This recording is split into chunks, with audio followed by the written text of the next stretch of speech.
Ay, mga mamchino. So, so wala pa nag-content creator. Pag content creator mo i-turn on na na professional dashboard ninyo. Kaya, dali raman ka ma-monetize gapon. Kay sa ubang mga tools, may na lang nakasintabos, diba? Ni ang technique karon ni Meta is pangitaan ka niya og mga social account.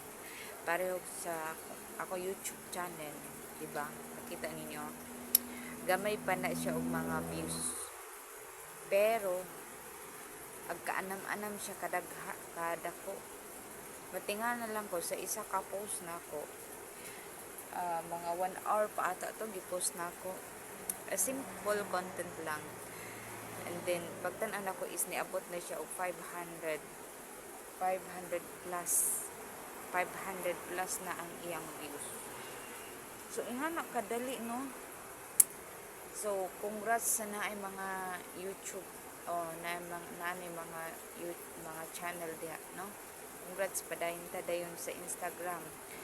Ako sa Instagram hindi kay ko mag-post kay ang pinaka once ni Meta, kung mag-post ka sa imong Instagram kunya di ba automatic naman na diha automatic shared post ka sa imong Instagram, dili pod pwede siya kay kung mo income ka o panalitan mo na kay income sa imong Facebook account or sa imong page unya gi-share dito nimo sa Instagram, mawala siya kay dito mo paingon sa Instagram.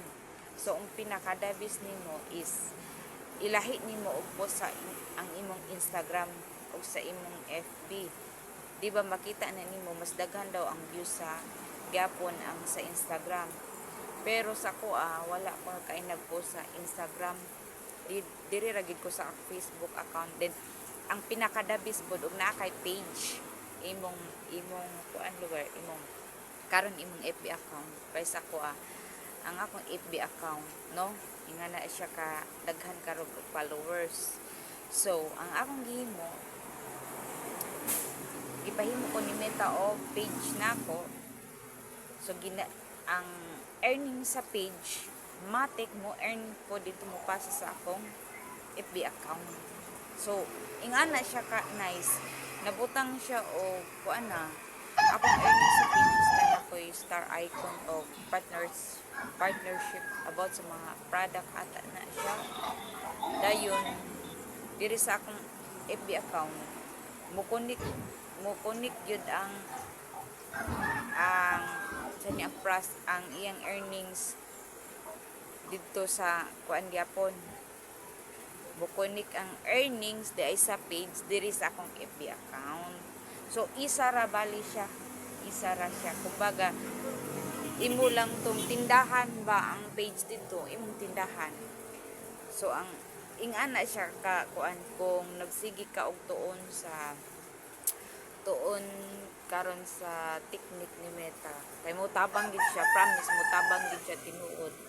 Kay liman ka na ko'y processing sa akong kuan kining FB page o diri sa akong FB account. So isa ra siya. Nabutang lagi tindahan ra nato nako ang page. So inga na siya kadali, guys. Kailangan na kay mga social account na uban na iyan ang gipahimo ni Meta. So congrats guys Congrats kayo o naa ka ana. Hinay-hinay lang tag-aginod diba? Di man ni padaghanay og followers, di ko padaghanan og views.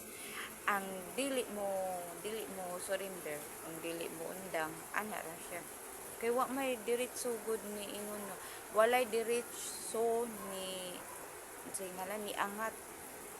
Kailangan man ta kung sa umapa nagbasok ta. So kailangan magbasok ta. Tamnan day natog mais. O di pa natamnan og mais daron. Dayon tamnan og ta magtanom og mais. Abono. Dayon. Good morning. Ni mugsanggi, di ba? Ibo pa ng ibulag. Ingana siya. Kung hago kaayo ang mag-uma, isipan na lang na nag-uma ka diri sa social media. Ingana siya. So unda na may makatunan sa akong kuan karon, na may makatunan sa akong tips karon sa, no, basta naa kay mga social account possible, pero itudlo gid sa na ni kuan ni Meta sa imuha.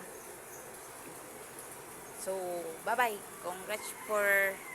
congrats sa naanay mga kuan day, naay mga income pod, no, og naay mga achievement diha. So congrats, thank you for watching, bye guys.